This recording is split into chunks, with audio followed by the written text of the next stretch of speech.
Favor means, una, to provide preferential treatment. Sa anong favor? Preferential treatment. Isa ng preferential treatment, kumbaga sa linya, nasa huli ka. Pag binigyan ka ng preferential treatment, tatawagin ka doon sa dulo, sasabihin sa'yo, ikaw na nasa dulo, dito ka, ikaw mauna. Anong ginawa sa'yo? Binigyan ka ng preferential treatment. Ano pong tawag doon? Favor. Pangalawa, ibig sabihin ng favor, to grant special right or privilege. So anong favor? Special privilege. Anong sabihin ng special privilege? Sila pinagbayad ng buo, ikaw kalahati lang.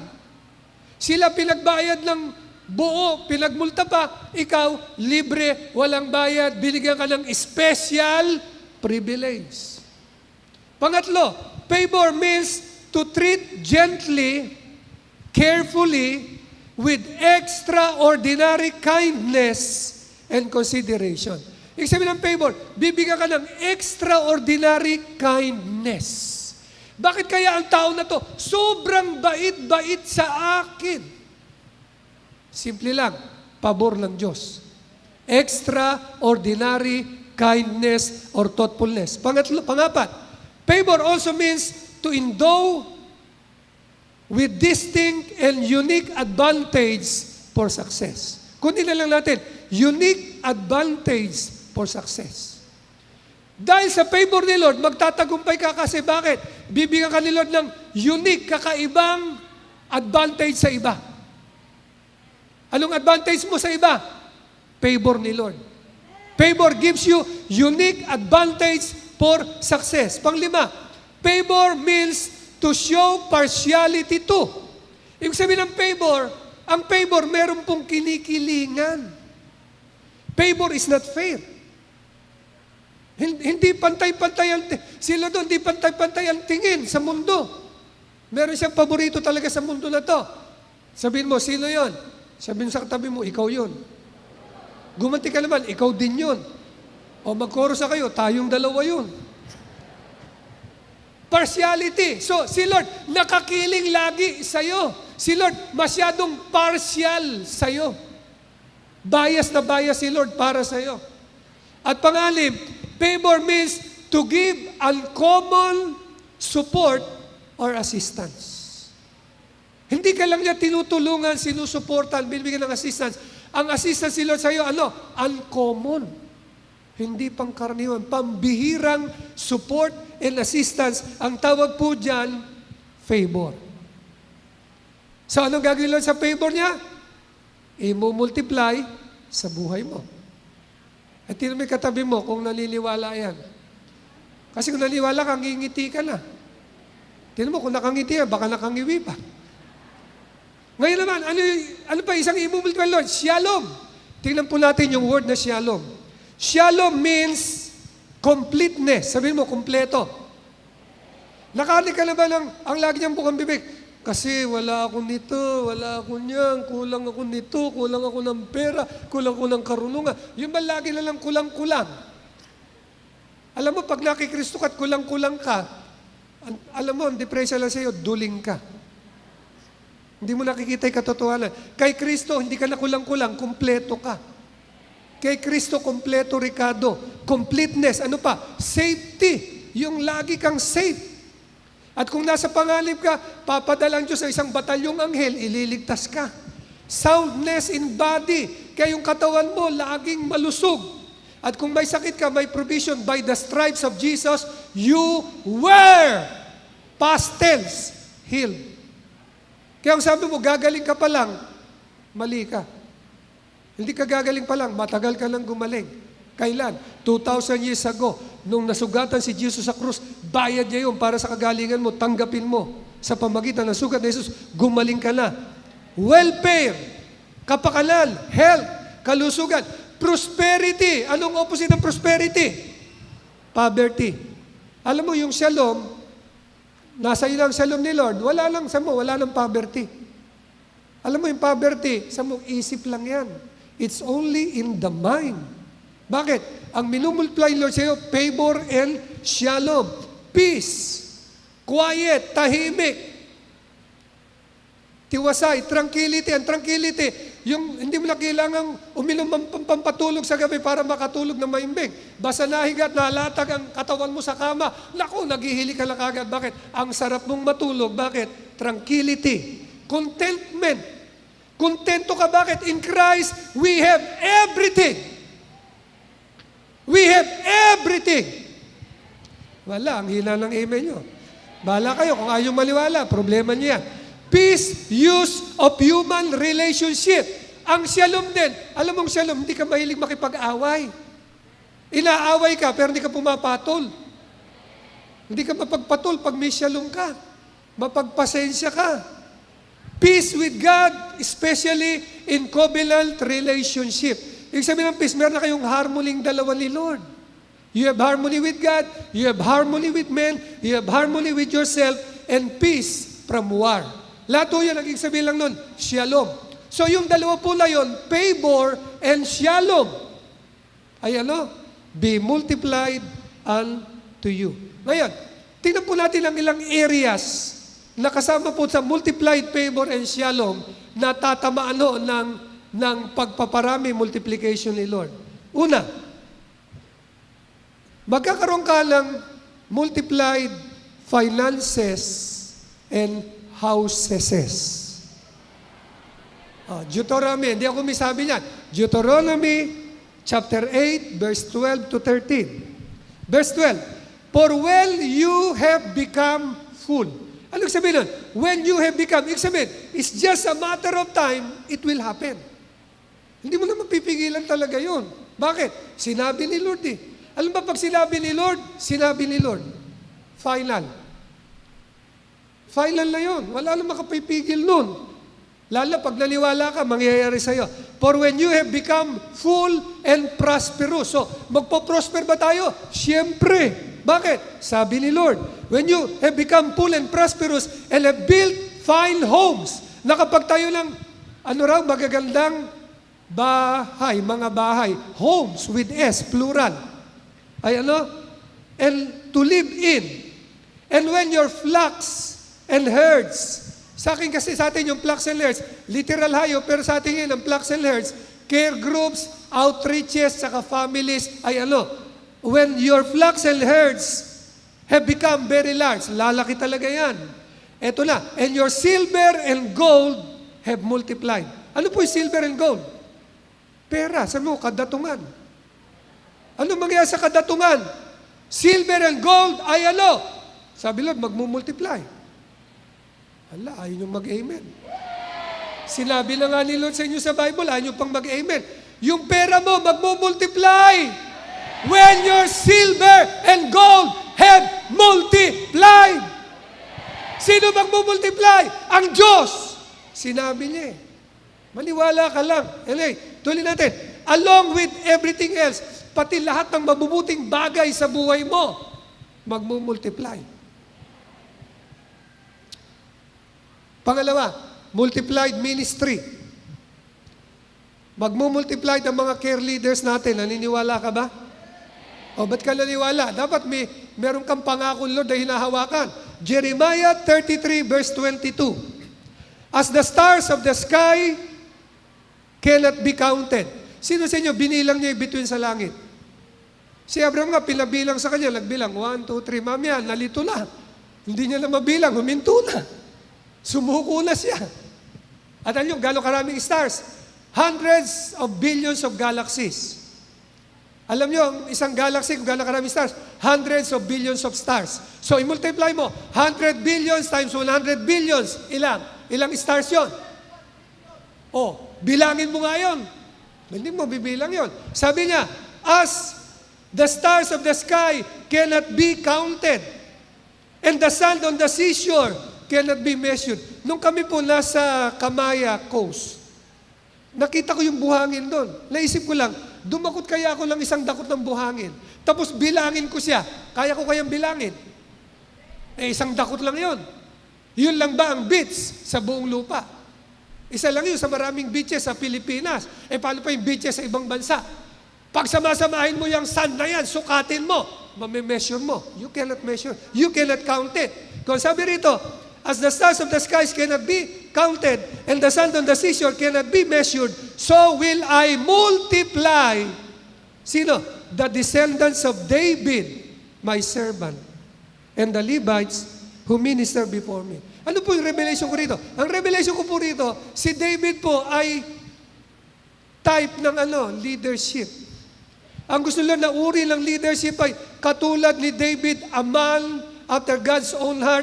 Ngayon, sabi lang, multiply niya like the stars in the sky, like the sun in the seashore. He will multiply leadership, care leaders, pastors, network leaders, like a man and woman after God's own heart.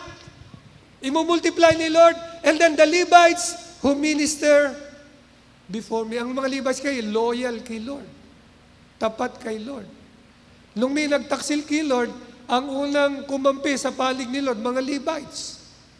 Kaya ang Levites, loyal na loyal kay Lord yan. So, imumultiply ni Lord ang mga loyal leaders, ang mga leaders na may puso, katulad ng puso ni David. Magkakaroon din tayo ng multiplied disciples. Sabi sa Acts chapter 6, verse 7, so God's message continued to spread. The number of believers greatly increased in Jerusalem. Sa ibang salin nito and the number of disciples greatly multiplied in Jerusalem. And many of the priests were obedient to the faith. So, our God is a God of multiplication. And because He's a God of multiplication, ang sabi niya, favor and shalom be multiplied in your life. Ano po ang susi sa pag-multiply ng favor and shalom? Siyempre po, mag-multiply po ito, the more nakikilala natin yung hari. Sino ba? Si King Jesus. Sabi ng 2 Peter chapter 1 verse 2, favor and shalom be multiplied unto you, paano? Through the knowledge of God and our Savior, Jesus Christ. So, paano po natin makikilala si Lord? Ito na nga sabi ko na, tuning in to Jesus, to King Jesus. Paano po tayo mag-tune in kay King Jesus? Dapat to yung ating ear gate, tainga. Eye gate, mata. At pwede pa nating isama ng gusto mo, mind gate, isip. So, kilalo yan, naka-tune in lagi kay King Jesus para yung favor at shalom ang nagmumultiply sa buhay natin. Proverbs chapter 4 verse 20 to 22, my child, pay attention to what I say. Saan natin bibigyan ang ating atensyon? Huwag natin ibigay ang ating atensyon sa lahat ng marinig natin na tinig o salita. Pero dapat ibigay natin ang ating atensyon saan? Doon sa salitang lumalabas sa bibig ng Diyos. Listen carefully to my words. So yung ear gate po natin, dapat itong ear gate natin, laging naka-tune in sa sinasabi ni King Jesus. Verse 21, don't lose sight of them. Pag lose sight, ano ba ginagawa sa sight? Mata, paningin, mata. Kaya ibig sabihin, huwag daw mawawala sa eye gate natin. Dapat yung mata natin ang laging nakikita. Sino? Si King Jesus. Makinig ko kayo mabuti ha. Kung minsan tayo, yung sabi nga kanina ni Bishop Francis, kingdom mindset. Minsan, nasa kingdom tayo, pero yung mindset natin mali. Bakit? Nasa kingdom ka, pero ang mindset mo sa kingdom, problem conscious ka. Bakit ka problem conscious? Dapat, hindi ka problem conscious, dapat ikaw favor conscious. Woo! Yung iba masyadong devil conscious, hindi Jesus conscious. Yung iba masyadong sin conscious, hindi righteousness conscious. Mali yung consciousness natin. Negative yung ating consciousness. Mali. Dapat tayo ay favor conscious. Kaya sabi, do not let them, don't lose sight of them, and then let them, what? The Word of God, penetrate deep in your heart.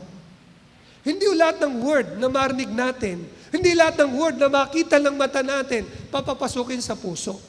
Ang dapat lang pumapasok sa puso natin, salita ng Diyos. Pag hindi salita ng Diyos, huwag mong papasukin sa puso mo.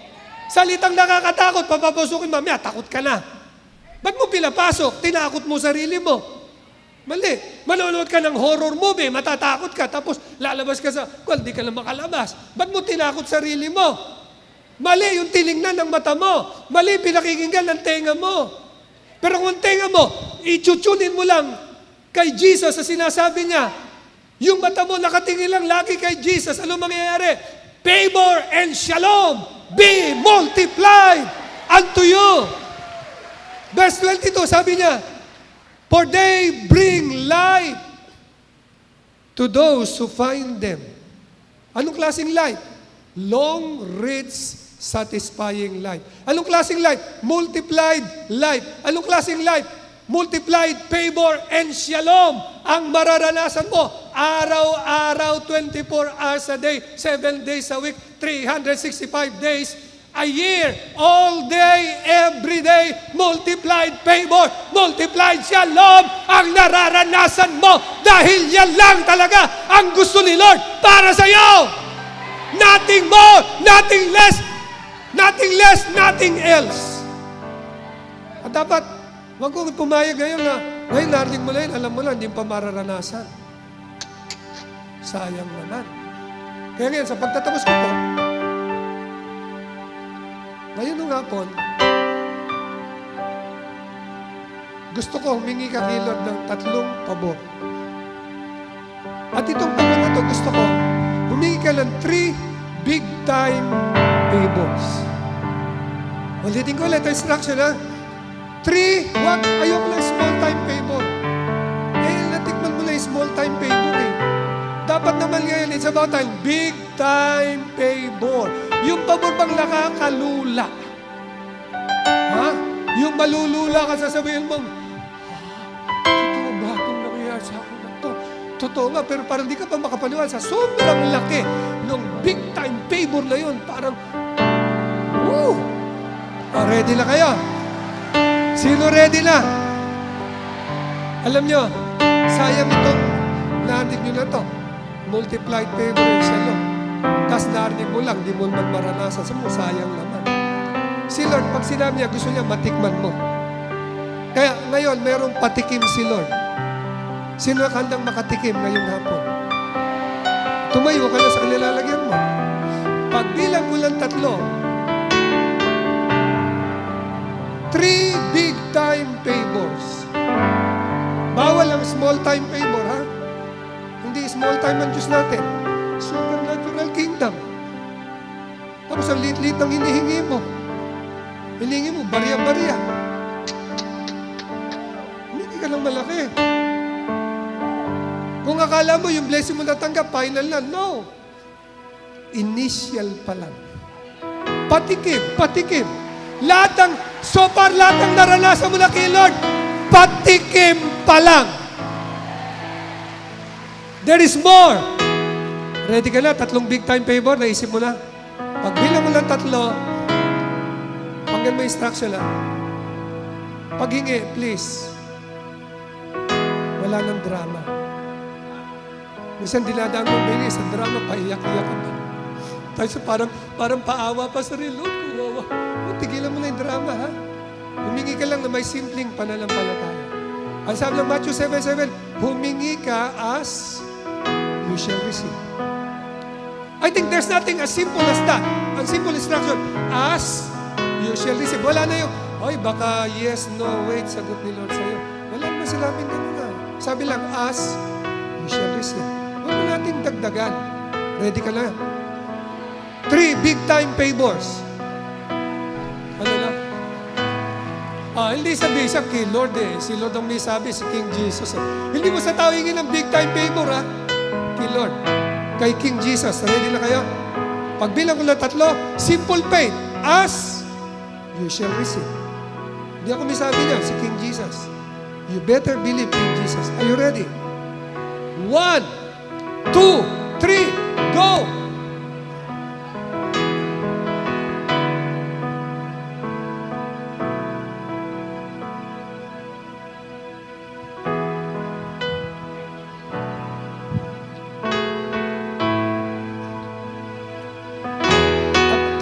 Kasi dapat yung paghingi, simple lang. Wala lang paligoy-ligoy pa ba?